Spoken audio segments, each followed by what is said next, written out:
हैं आप लोग अच्छी तरह से अध्ययन करेंगे, अच्छा ज्ञान देंगे और अपने समाज परिवार तो पहले है, परिवार समाज गांव आस पड़ोस के सभी युवाओं को कम से कम निश्चित रूप से आप जागरूक करेंगे और प्रेरित करेंगे, जिससे हमारा इंडिया मजबूत होगा, हमारा भारत मजबूत होगा, हमारा भारत मजबूत होगा। जय हिंद कहने के साथ मैं अपनी वाणी विराम देना चाहूँगा। बहुत बहुत धन्यवाद ललन सर का आपके मार्गदर्शन के लिए। और निश्चित ही हमें भरोसा है कि आप लोगों को कुछ सीखने का अवसर प्राप्त हुआ और निश्चित हमारे युवा जो है। और इसी के साथ मैं आज के इस कार्यक्रम के मुख्य अतिथि माननीय निदेशक महोदय सर को आमंत्रित करना चाहूँगा। सर आए और हम सबों का मार्गदर्शन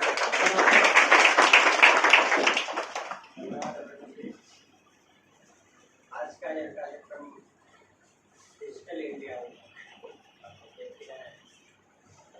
इतना है आप लोग और जब भी बहुत अच्छे लेंगे तभी कम समय लेंगे। इसके लिए आज का ये जो कार्यक्रम है डिजिटल इंडिया, इस कार्यक्रम में उपस्थित हमारे संस्थान के सचिव निदेशक कुमार जी, इनका इस कार्यक्रम में हार्दिक स्वागत आप लोग सुनाइए। हम लोग इसी कार्यक्रम में उपस्थित हमारे संस्थान के प्राचार्य जिला परिषद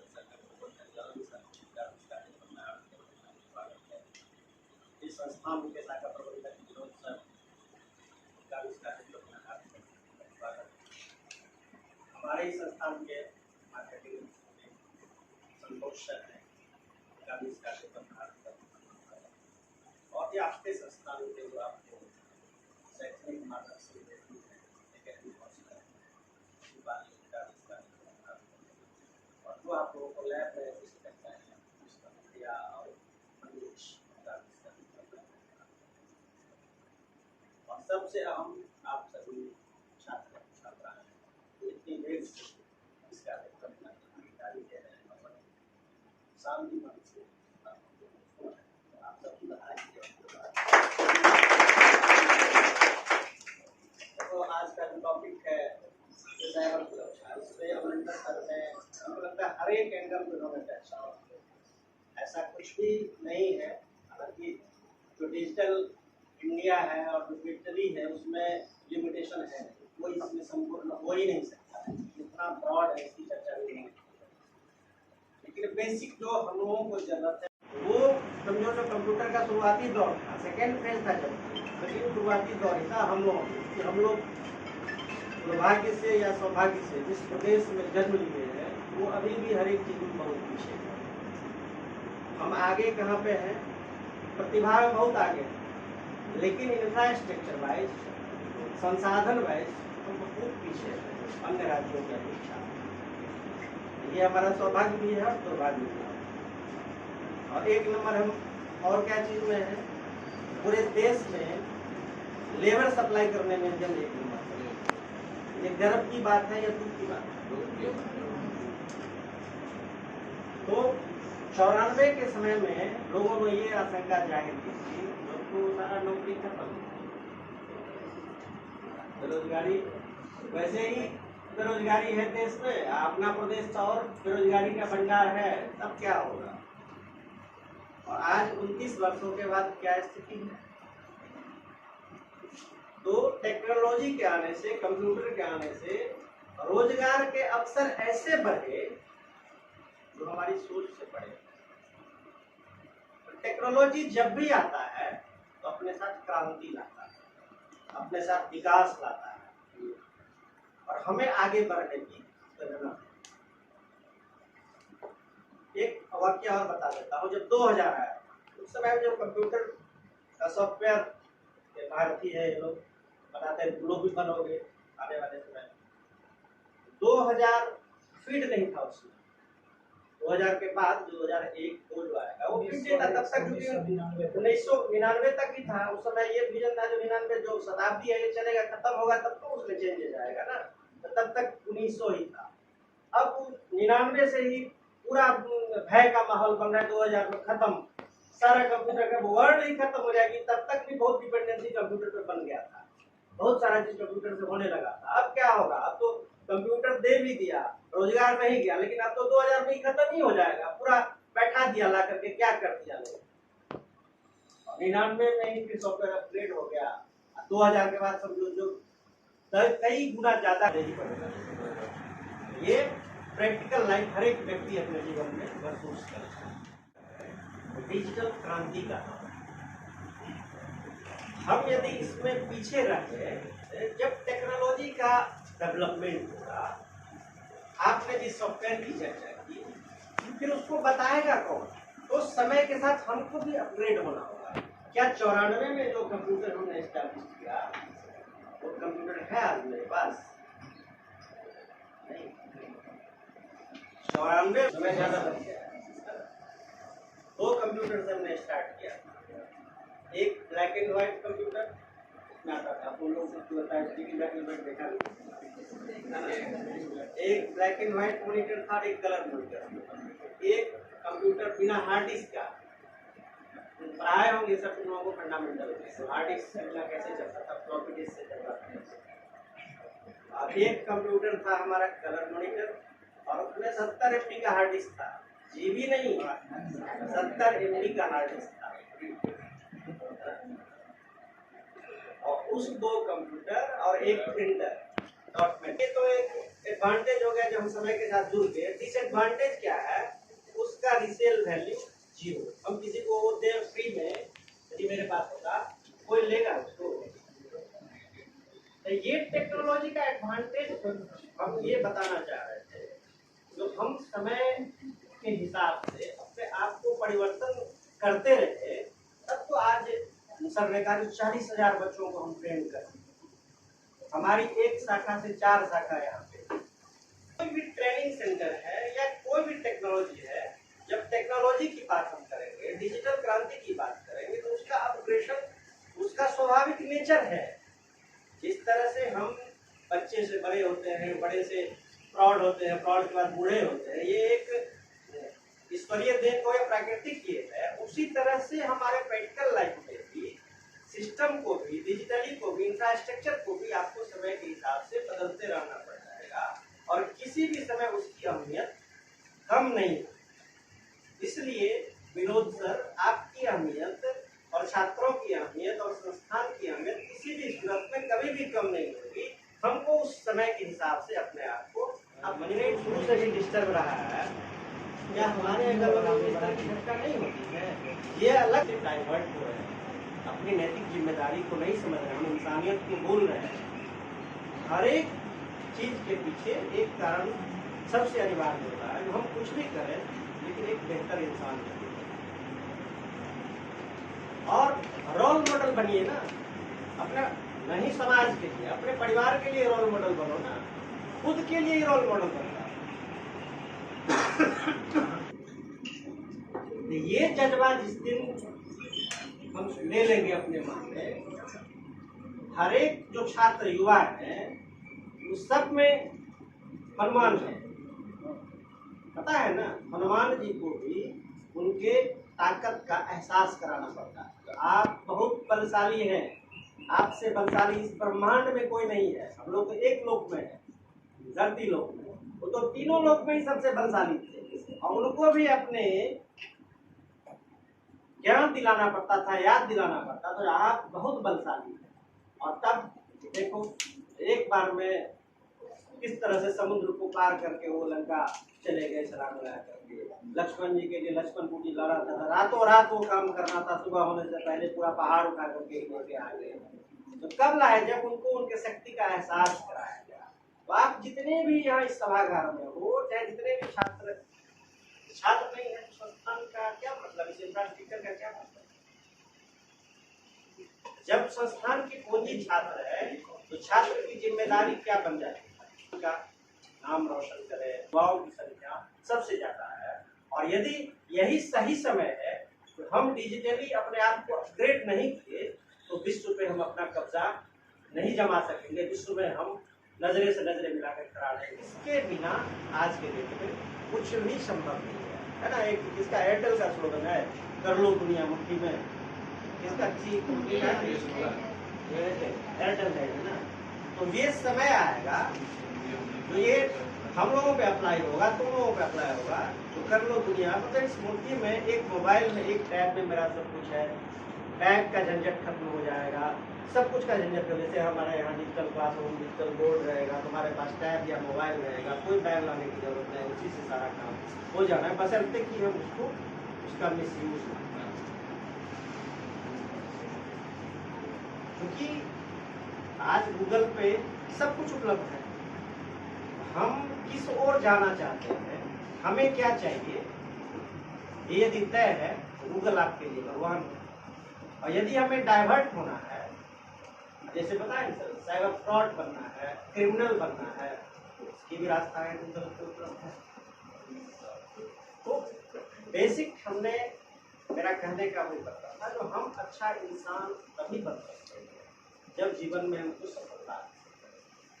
तो अपने मोरल रिस्पॉन्सिबिलिटी को हर एक व्यक्ति समझिए कि आपके गार्जियन को आपसे खुद नहीं, और हम बच्चे जो यदि उम्मीद पे खड़ा नहीं होते, इस तरह से आप हमारे संस्थान की उसी तरह से अपने परिवार के लिए आप सब कुछ, सब कुछ। तो कोई गार्जियन का बच्चा यदि सफल हो जाता है तो उनके लिए उससे बड़ा गौरव का पल कोई नहीं होता।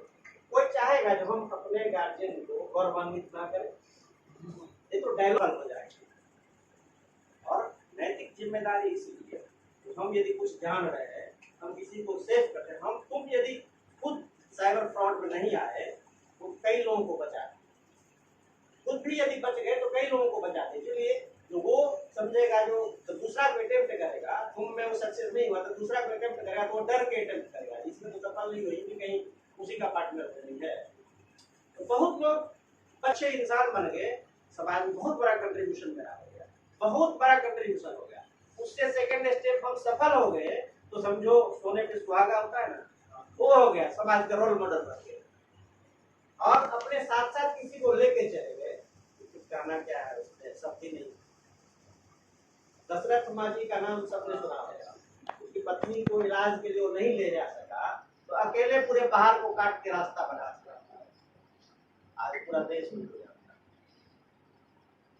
अब तो वो समय भी नहीं है, अब तो इतनी संसाधन है, इतनी संरचनाएं हैं, इतना स्कोप है जॉब का। पहले लड़के लड़कियों में जॉब का बाइफरकेशन होता था, जो लड़कियां ये जॉब नहीं कर सकती है, लड़का वो जॉब नहीं कर सकता है। तो आज के डेट में आंख उठा के देख लो, जो कौन सा क्षेत्र है जहाँ लड़कों के साथ लड़कियां काम नहीं कर रही है, या कई क्षेत्र में लड़कियां लड़कों से आगे निकल चुकी है। तो ये बराबरी का दर्जा प्रैक्टिकल में आ गया है, लेकिन मानसिकता अभी भी हम नहीं बदल सक रहे हैं। इसलिए समाज में लड़कियों को कहीं कहीं दबना पड़ता है, रुकना पड़ता है। हमें इस सोच को बदलने की, इसलिए पहला शब्द नहीं होता। तो अच्छा इंसान यदि बन गए हम उस सोच को भी बदल दें। जब मास फोर्स करेगा, है ना, हवा के साथ, जब ज्यादा लोग ये सोच लेगा कि नहीं हमें अच्छा इंसान बनता है, हमें मानवता को बचाना है, संसार नहीं होने देना है, तो ताकत है। एक तो उसमें निगेटिव लोग भी घुस जाएंगे और वो सफल हो जाएंगे। तो हमें उस मानसिकता को, और अपने लिए सफल होइए, अपने लिए सफल।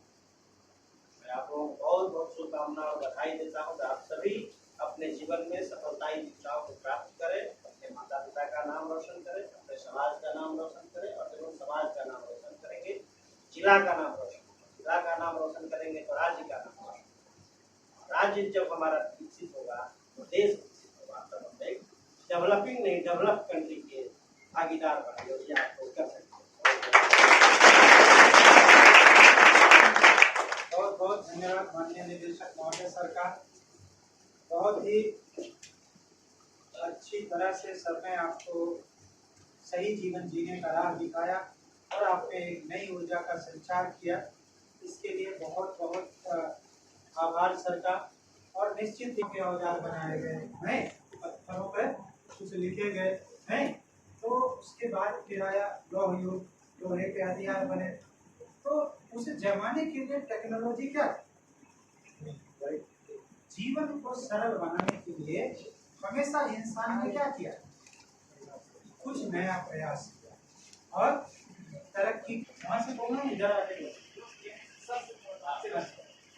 सर जैसे विनोद सर बोले कि अभी जो इमर्जिंग टेक्नोलॉजी है वो जॉब्स अभी कम कर रहा है, मतलब जॉब्स अभी कम कर रहा है। मेरा मानना ये है कि और सर जैसा कि हम लोग ऑब्जर्वेशन करते हैं, ऑब्जर्व जैसे जैसे टेक्नोलॉजी सर बढ़ रहा है उसके साथ साथ सर जितना भी वैल्यूएबल डिग्री है सर वो सर धीरे धीरे उसका वैल्यू घट रहा है। जैसे कि सर चार्टर्ड अकाउंटेंट का डिग्री है तो एक सॉफ्टवेयर है टैली और इसी तरह का बहुत सारा सॉफ्टवेयर है। और सर दूसरा बात है कि जॉब्स का तो गूगल जो है अभी बहुत सारा मिलियंस में जॉब को फायर हटाया, उसके जगह पे क्लरिकल रोबोट्स को बैठाया और धीरे धीरे जॉब को भी खत्म किया। और सर तीसरा जो है हम लोग अभी जो इमर्जिंग जो रोजगार है हम लोग क्यों मिल रहा है कंप्यूटर के इमर्जिंग से, क्योंकि सर जितना भी वीक जो कंट्री होता है वीक पे जो है जैसे यूएसए उसमें सर इसीलिए वहाँ पे जॉब्स उतना ज़्यादा है और वहाँ पे अभी तो गूगल वहाँ पे हटा दिया था तो बहुत सारा जॉब्स हट रहा और धीरे धीरे रोबोट्स का काम कर रहा है। तो वहाँ पे जो पीक्स होता है वहाँ पे जॉब्स कम कर रहा है, लेकिन लोग साक्षर है अपना अपना काम अपना पैशन से खोल लेते हैं, लेकिन रोबोट्स बहुत हद तक नहीं कर पाते। लेकिन सर जो इंडिया का बात है, इंडिया में बहुत सारा पीछे है, इसीलिए कंप्यूटर का इमर्जेंस रोजगार बढ़ रहा है। धीरे धीरे जैसे इंडिया पीक कर जाएगा तो यूएस के तरह की कंपटीशन में थोड़ा सा हो जाएगा। और सर एक स्टेटमेंट साइंटिस्ट जो कि अपने इंटरव्यू में बोले थे कि आर्टिफिशियल इंटेलिजेंस और रोबोटिक्स मतलब जो दुनिया के लिए बहुत बड़ा खतरा बन सकता है, जॉब्स को भी बना सकता है, प्लस बहुत सारा डिसएडवांटेज, लेकिन इसी के साथ बहुत बड़ा एडवांटेज भी है। लेकिन जो सर मेरा एक यही क्वेश्चन है जो विनोद से बोले थे वो थोड़ा सा सटीक मायने में सही है, जिससे हम नहीं हम मानते हैं। मैं कुछ बोलूं ठीक है, तुम्हारा मानना कुछ हद तक सही हो सकता है कि डिग्रियां हमारे लिए वैल्यूएबल है, मैं भी इसको 100%, लेकिन उसका दूसरा पक्ष यह है कि स्किल्स कभी बेकार नहीं होता। अगर हम जरूरत क्या है कि आज अगर रोबोटिक्स बना है उसको बनाने वाले भी हम इंसान ही हैं, वो खुद बन करके नहीं कर सकता, इस इन्वायरमेंट से खुद जनरेट नहीं, उसको बनाने वाले हमें इंसानों में से हैं। निश्चित वो डिग्री बेकार है जिसमें हमने वो स्किल्स नहीं सीखे। आज के जमाने में आज के हिसाब से जिस स्किल्स की जरूरत है, क्यों बेरोजगारी हमारे कंट्री में, क्योंकि हमारे दादा ने हमारे पिताजी ने बीए किया था, आज भी हम बीए ही कर रहे हैं। क्यों मुझे जॉब मिलेगा?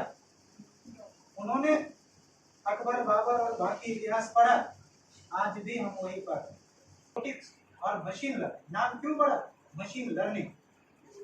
क्या मशीन कभी लर्न कर सकता है? उसको लर्न करने के लिए कोड कौन लिखेगा? हम इंसान लिखेंगे। ठीक है, रोबोट आ गया, कंप्यूटर आ गया, तुम्हारी बात को मैं दूसरे तरह से कहता हूँ, कंप्यूटर आ गया, अच्छी बात। जहाँ बैंक में 20 स्टाफ काम करते थे, 5 स्टाफ आज काम कर रहे हैं।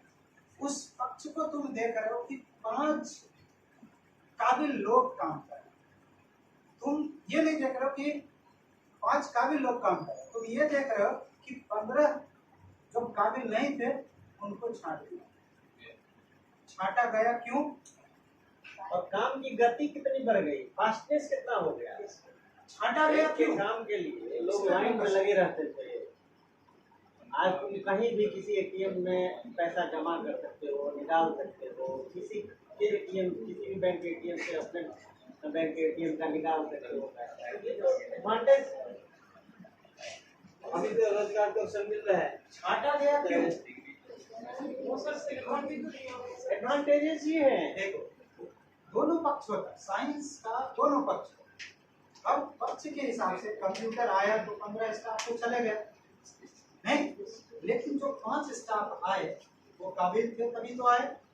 और उस 5 जो बैंकिंग है उसमें तो कितना ह्यूज रोजगार है जिसको तुम देख नहीं रहे हो। एक दिन खत्म होता, मानता वो भी खत्म होगा। वोट को बनाने में कितना हमारे समय बॉडी है, के कितने पार्ट्स लोग में खाना भी आ गया, डॉक्टर क्या कर रहे हैं? बन रहा है एक रोग लगे नहीं आर्टिफिशियल बॉडी लगा कर लाइव एग्जाम्पल हम और भी देते हैं, है ना, सब कोई जानता है। अभी हर एक जगह मॉल कंसेप्ट हो गया। हम लोगों के 10 साल पहले एक भी मॉल नहीं था, है ना। मॉल का कंसेप्ट आया तो कौन सा डिपार्टमेंटल स्टोर या कौन सा रेडीमेड स्टोर बंद हो गया, एक एग्जाम्पल को बता दूं। लाभ क्या हुआ, लाभ सुन लो, लाभ क्या हुआ। जो छोटा छोटा भी दुकान था वो भी अपने आप को अपग्रेड कर लिया, और मॉल आने से कितने सारे लोगों को रोजगार मिल गया। उसका दूसरा पहलू क्या एडवांटेज हुआ, उससे एडवांटेज हुआ, मॉल के आने से लोग भयभीत था, पहले छोटा छोटा दुकान था, लेकिन उसने भी कंपटीशन में अपने आप को खड़ा कर दिया। अब कस्टमर को कितना लाभ होने लगा, जो छोटे दुकान पे जाओ तो वहाँ भी सिस्टमेटिक तरीके से सामान मिलेगा, और मॉल में जाओ तो वहाँ भी सिस्टमेटिक तरीके से, और लोगों को रोजगार का अवसर अलग मिला लोगों को। इसका दूसरा पक्ष भी अगर आप देखो तो दुकान उन्हीं की बंद हुई जो अपने आप को अपग्रेड नहीं किया। जो स्मार्ट दुकानदार थे उन्होंने अमेजन, फ्लिपकार्ट और ऐसे प्लेटफॉर्म पे अपने को रजिस्टर किया। उनके लिए छोटा बेगूसराय मार्केट नहीं, उसके लिए पूरा कंट्री मार्केट है ना। और वो अपने आप खरीदते हो तो आपको प्रोडक्ट कौन दे रहा है? अमेजन, फ्लिपकार्ट और बाकी होटल्स दे रहे हैं। अगर आप सेलर के डिटेल्स में जाओ तो कोई दुकानदार का नाम ले है ना। वो तो आपको लगा कि भाई ई कॉमर्स के साइट आने से दुकान बंद हो गया, बिल्कुल उनकी दुकान बंद होगी जो अपने आप को जमाने के साथ नहीं है। क्या सोच सकते हो कि एक छोटा दुकानदार उस इंफ्रास्ट्रक्चर के साथ पूरे भारत के मार्केट में अपने सामान को बेच सकता था कभी? वो टेक्नोलॉजी ही है जिसने उसको वो अवसर दिया क्रांति की कि पूरे भारत में वो अपने सामान को अब है या नहीं। आज भी तो देखो, टेलीविजन में देखते हो कि फलाना दी क्या दुनिया में बाजार बेचा है या नहीं।